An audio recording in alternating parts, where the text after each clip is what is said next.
آپ علیہ السلام نے فرمایا لن ينجي احد منكم عمله قالوا ولا انت يا رسول الله قال بلا انا الا ان يتغمدني الله برحمت. آپ علیہ السلام نے فرمایا تم میں سے کسی آدمی کو اس کا عمل نجات ہرگز نہیں دلا سکتا. صحابہ نے کہا رسول اللہ کہ آپ کو بھی نہیں دلا سکتا؟ آپ نے فرمایا کہ ہاں مجھے بھی نہیں دلا سکتا مگر یہ کہ اللہ تعالیٰ مجھے اپنی رحمت میں ڈھانپ لے. اس کا مطلب واضح ہے کہ کوئی بھی آدمی جنت میں جائے گا اپنے عمل کی وجہ سے نہیں جائے گا. الحمدللہ رب العالمین. حاضر میں کہتے ہیں سمعت سعدا، میں نے حضرت سعد بن ابی وقاص رضی اللہ تعالیٰ عنہ کہتے ہیں سنا یقول انی لاول العرب رما بسهم فی سبیل اللہ، سب سے پہلے مسلمانوں میں اللہ کے راستے میں جس نے تیر پھینکا وہ میں ہوں، یعنی حضرت سعد رضی اللہ تعالیٰ عنہ. یہ کہتے ہیں کہ جہاد کے سلسلے میں وَرَأَيْتُنَا نَغْزُو وَمَا لَنَا طَعَامٌ إِلَّا وَرَقُ الْحُبْلَةِ، ہم غزوہ میں جاتے تھے، بس اوقات ایسے بھی ایام آئے ہیں غزوہ میں کہ ہمارے پاس کھانے پینے کے لیے کچھ بھی نہیں ہوتا تو ہم درختوں کے پتوں کو کھا لیا کرتے تھے اور اسی سے پیٹ بھرا کرتے تھے. یہ صحابہ کی زندگی ہے. صحابہ کرام رضوان اللہ علیہ مجمعین کے بعد بہت سارے بزرگان دین کے ساتھ اولیاء امت کے ساتھ بھی ایسے حالات آئے ہیں. طالب علمی کے زمانے میں کچھ ملا نہیں تو وہ پتے کھا کر گزارا کرتے تھے.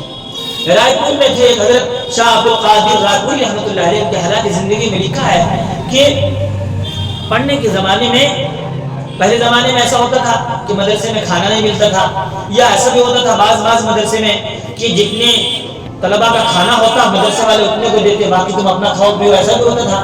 چنانچہ یہ کسی مدرسے میں گئے تو وہاں داخلہ تو ہو گیا لیکن کھانے کا انتظام نہیں. مودین صاحب نے کہا جتنے بچے کا ہمارے یہاں ہوتا ہے انتظام اتنا تو کھانا ہے بابو، اس سے زیادہ ہم انتظام نہیں کر سکتے اور ہو بھی نہیں سکے گا.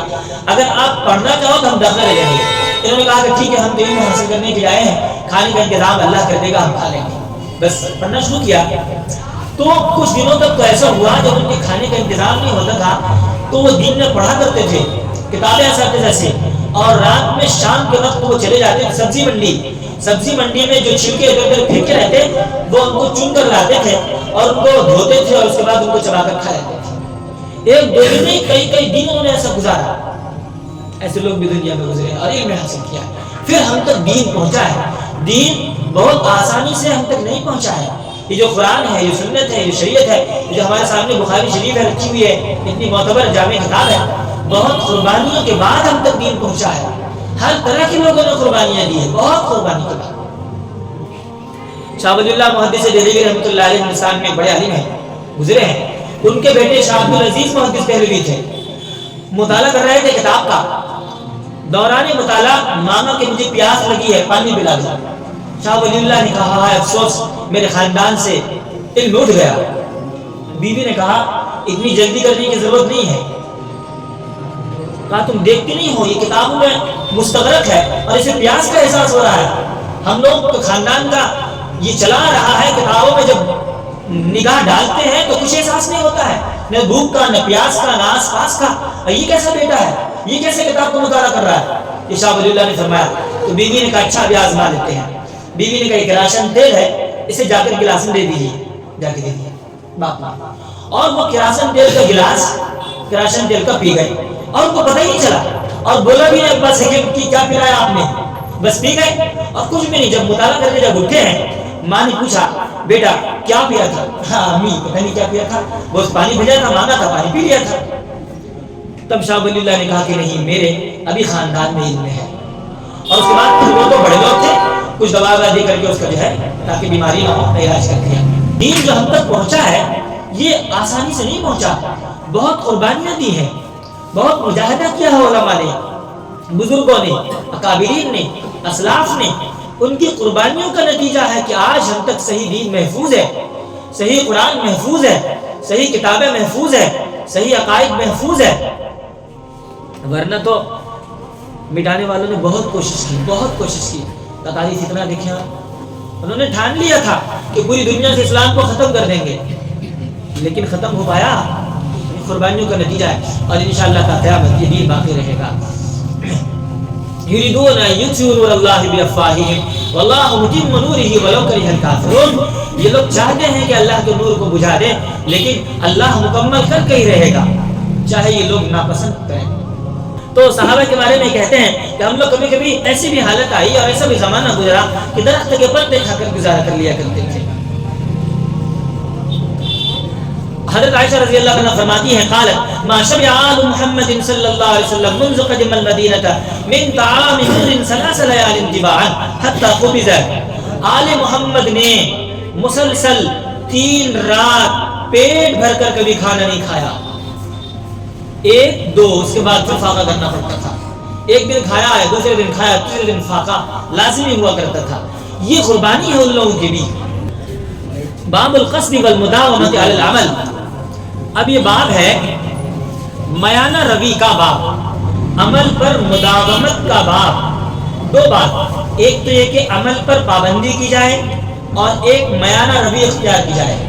جو فرائض و واجبات انسان کرتا ہے وہ تو ہر حال میں کرنا ہے، لیکن جو اوراد و وظائف ہیں، جو تسبیحات ہیں، کتنا کرنا چاہیے انسان کو۔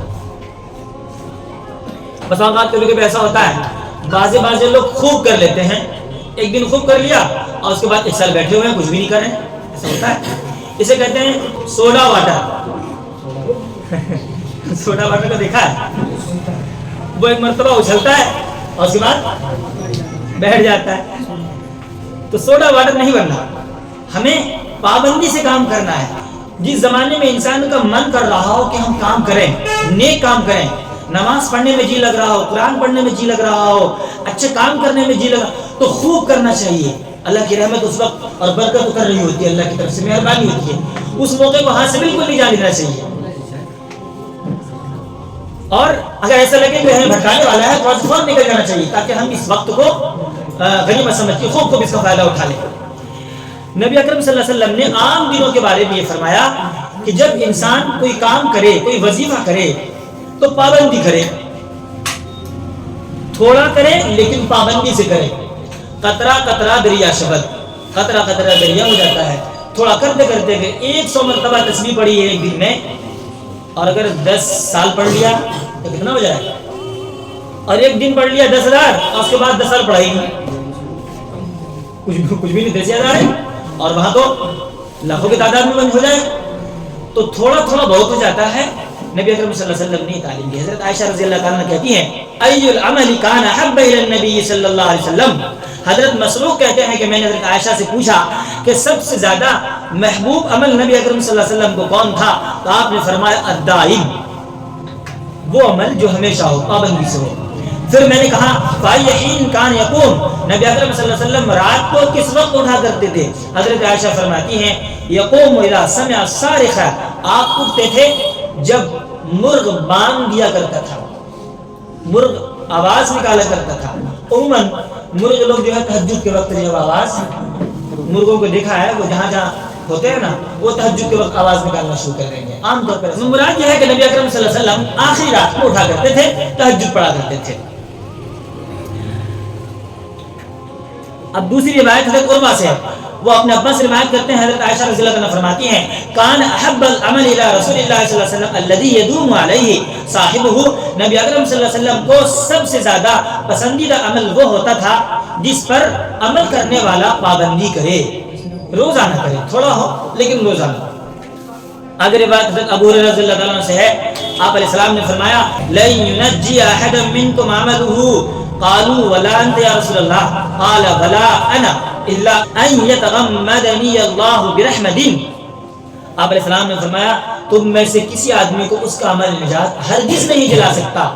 صحابہ نے کہا رسول اللہ کہ آپ کو بھی نہیں دلا سکتا؟ آپ نے فرمایا کہ ہاں مجھے بھی نہیں دلا سکتا، مگر یہ کہ اللہ تعالیٰ مجھے اپنی رحمت میں ڈھانپ لے۔ اس کا مطلب واضح ہے کہ کوئی بھی آدمی جنت میں جائے گا تو اپنے عمل کی وجہ سے نہیں جائے گا، اللہ تعالیٰ کے فضل و کرم کی وجہ سے جائے گا، اللہ تعالیٰ کی مہربانی کی وجہ سے جائے گا۔ اس لیے کہ دنیا میں ہی اللہ تعالیٰ ہمیں اتنے انعامات دیے ہیں اور اتنی نعمتوں سے نوازا ہے کہ اگر ہم پیدا ہوتے ہی سجدے میں گر جائے اور پوری زندگی اللہ کی عبادت میں گزارتے رہے، نماز پڑھتے رہے، تب بھی اللہ کی نعمتوں کا حق ادا نہیں ہو سکتا۔ کیوں؟ آپ دیکھیں روح کتنی بڑی نعمت ہے، روح اتنی بڑی نعمت ہے، اتنی بڑی نعمت ہے کہ جس میں کی کوئی حقیقت نہیں روح کے سامنے۔ اگر جس میں سے روح نکال لی جائے کوئی پوچھتا ہے؟ ماں باپ رشتہ دار بیوی بچہ رو دھو کر کے کوئی اس کو رکھے گا؟ آپ نہیں، جا کے قبرستان میں ڈال دو، غیر مسلم ہے تو جا کے جلا دو، کوئی حیثیت ہے جسم کی؟ نہیں ہے۔ لیکن اللہ نے ہمیں روح جیسی نعمت عطا فرمائی۔ آپ دیکھیں اس بندے کی روح نکل گئی ہے، پوری دنیا کی روٹیاں بوٹیاں سب کچھ کھانے اس کے سامنے لا کر رکھ دو، اس بندے کا کیا فائدہ؟ کھا سکے گا وہ؟ تمام دنیا کے ڈاکٹروں حکیموں بھوک جھاڑ کرنے والے تعویذ گنڈا کرنے والے بزرگوں اکابرین سب کو بلا کر جمع کر لو، تو فائدہ ہوگا؟ روح آ سکتی ہے؟ کتنی بڑی نعمت اللہ رب العزت نے ہمیں بغیر مانگے عطا فرمائی ہے اور ہمیں زندہ کیا ہے، ہمیں زندگی بخشی ہے۔ ہم صرف اسی ایک نعمت کی قدر نہیں کر سکتے، صرف اسی ایک نعمت کا جو ہم شکریہ ادا نہیں کر سکتے، پوری زندگی نہیں کر سکتے۔ اسی لیے بندہ اگر جنت میں جائے گا تو اللہ کے فضل سے جائے گا، انشاءاللہ ہم سب اللہ کے فضل و کرم سے جنت میں جائیں گے۔ تمام مسلمانوں کے لیے دعا کرنی چاہیے، اللہ سب کو جنت عطا فرمائے۔ ہمارے جو لوگ مرحوم ہو چکے ہیں ان کے لیے سال ثواب کریں، ان کے لیے دعا کریں، کم از کم روزانہ قرآن کریم 7 مرتبہ سورہ فاتحہ پڑھ کر، ہم زیادہ نہیں پڑھ سک رہے ہیں تو 7 مرتبہ یا 3 مرتبہ سورہ اخلاص 3 مرتبہ الحمدللہ پڑھ لیا، اور جتنے بھی رشتہ دار ہیں سب کو سال ثواب کریں، ورنہ تو وہ تو چلے گئے دنیا سے۔ میں خواب سناتا ہوں، میں نے خواب دیکھا تھا، چونکہ خواب بھی ایک امانت ہوتی ہے، بتا دینا ضروری، اس کا فائدہ ہوتا ہے۔ میں نے خواب یہ دیکھا کہ ہمارے قبرستان کے جو لوگ ہیں سب اٹھے بیٹھے ہیں، اور سب کے جسم میں عام طور پر زخم ہے، اللہ ماشاء اللہ کچھ بچا ہوا ہے، سب کے جسم میں زخم ہے، کسی کے ہاتھ میں، کسی کے چہرے میں، کسی کے پاؤں میں، کسی کے کمر پہ، کسی کے سر پہ، اور سبوں نے مجھ سے کہا کہ دیکھو ہمارے رشتہ داروں سے کہو کہ ہمیں ایصال ثواب کریں، ہم تکلیف میں ہیں۔ کچھ لوگ تھے جو کہ بچے ہوئے تھے، باقی عام طور پر لوگوں کو دیکھا، ہمارے رشتہ داروں سے کہو کہ ہم پریشان ہیں، وہ ہمارے لیے کچھ بھیجے۔ تو یہ خواب میں نے دیکھا تھا، ممکن ہے کہ وہ عذاب میں گرفتار ہوں، پریشان ہوں، اس لیے ان کو ضرورت ہے، تو ہمیں چاہیے کہ ہم روزانہ ان کے لیے سال ثواب کریں۔ اللہ کے نبی صلی اللہ علیہ وسلم نے آگے فرمایا سددوا وقاربوا، سددوا میانہ روی اختیار کرو اور قریب قریب چلو، وغدوا وروحوا، صبح چلو اور شام چلو، وشیء من الدجلہ اور رات میں بھی چلو، والقصد القصد میانہ روی اختیار کرو، بیانہ روی اختیار کرو، تبلغوا تم جنت میں چلے جاؤ گے۔ اس حدیث کے پورے جملے کا مطلب یہ ہے کہ تم فرائض و واجبات کا اہتمام کر کر کے جو وظائف ہیں میانہ روی کے ساتھ کرتے رہو، انشاءاللہ تھوڑا تھوڑا کرتے بہت عمل ہو جائے گا، اللہ اسے قبول کرے گا، اس لیے کہ انہ شکور حلیم، اللہ تعالیٰ شکور ہے، اور شکور کے معنی ہے قدردان۔ شکور کے معنی کیا ہے؟ قدردان۔ تو اب اللہ تعالیٰ شکور ہے، قدردان ہے، لہٰذا اللہ ہمارے کھوٹے کھوٹے عمل کو بھی قبول کر لیں گے۔ ہماری نماز کیسی ہوتی ہے، ہمارا روزہ کیسا ہوتا ہے، ہماری عبادتیں کیسی ہوتی ہے، ساری کی ساری عبادتیں ہماری کھوٹی ہیں، لیکن اللہ قدردان ہے، اللہ بھی ہمارے کھوٹے کھوٹے اعمال کو قبول کر لے گا اور اللہ بھی ہمیں معاف کر دے گا۔ بس ہمیں عمل کرتے رہنا چاہیے۔ آپ نے فرمایا القصد القصد، بس کرتے رہو انشاءاللہ تدخلوا الجنہ، جنت میں داخل ہو جاؤ گے۔ حضرت عائشہ رضی اللہ تعالیٰ کہتی ہیں نبی اکرم صلی اللہ علیہ وسلم سے پوچھا گیا ای الاعمال احب الی اللہ، سب سے محبوب عمل اللہ تعالیٰ کو کون سا ہے؟ تو آپ نے فرمایا ادومہ، جس پر مداومت ہو، وان قل، اگرچہ کم ہو، وقال، اور آپ نے فرمایا اکلفوا من الاعمال ما تطیقون، اپنے آپ کو اعمال کا اتنا ہی مکلف بناؤ جتنے کر سکو، جتنا تم سے ہو سکے، بس۔ یہ بھی کتنی آسانی بات ہے نا، کوئی مطلب زور زبردستی تو نہیں ہمارے ہاں، کتنی آسان بات ہے۔ آپ 100 پڑھ سکتے ہیں، 100 پڑھیں، آپ 10 ہی پڑھیں، 10 مرتبہ آپ پڑھ سکتے ہیں سبحان اللہ استغفار، بس 10 ہی پڑھیں، جتنا آپ سے ہو سکے اتنے پڑھیں، لیکن پابندی سے کرتے رہیں۔ یہ ایک باب ہے، باب الرجاء مع الخوف، امید اور خوف۔ مسلمانوں کے اندر دونوں بات ہونی چاہیے، امید بھی ہونی چاہیے اور ڈر بھی ہونا چاہیے، اسی کا نام ہے ایمان۔ اللہ تعالیٰ کی رحمت سے امید بھی ہو کہ اللہ مہربان ہے، اللہ شفیق ہے، اللہ معاف کر دے گا، اور پھر اللہ تعالیٰ کی غضب کا اور اللہ تعالیٰ کی قہاریت کا خوف بھی ہو، ڈر بھی ہو۔ اس لیے کہ قرآن میں اللہ پاک نے جہاں یہ کہا کہ میں معاف کرنے والا ہوں، وہاں یہ بھی کہا میں بقا کرنے والا بھی ہوں۔ نبئ عبادی انی انا الغفور الرحیم، میرے بندوں کو بتا دو کہ میں غفور الرحیم ہوں۔ آگے وان عذابی هو العذاب الالیم، اور میرا عذاب دردناک بھی ہے۔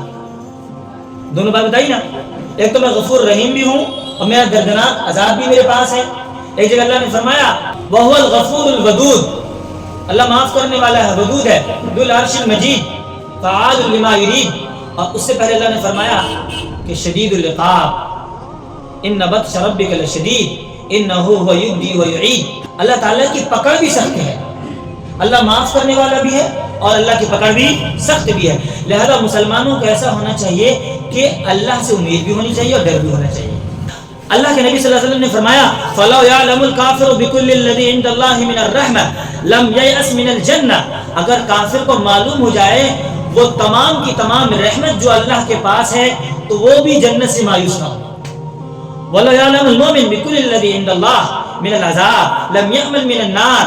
اگر مومن کو معلوم ہو جائے وہ تمام کا تمام اللہ کا عذاب، اللہ کا وہ عذاب جو اللہ کے پاس ہے، سب جان لے مومن کتنا عذاب ہے، تو مومن بھی جہنم سے بے خوف نہیں ہو.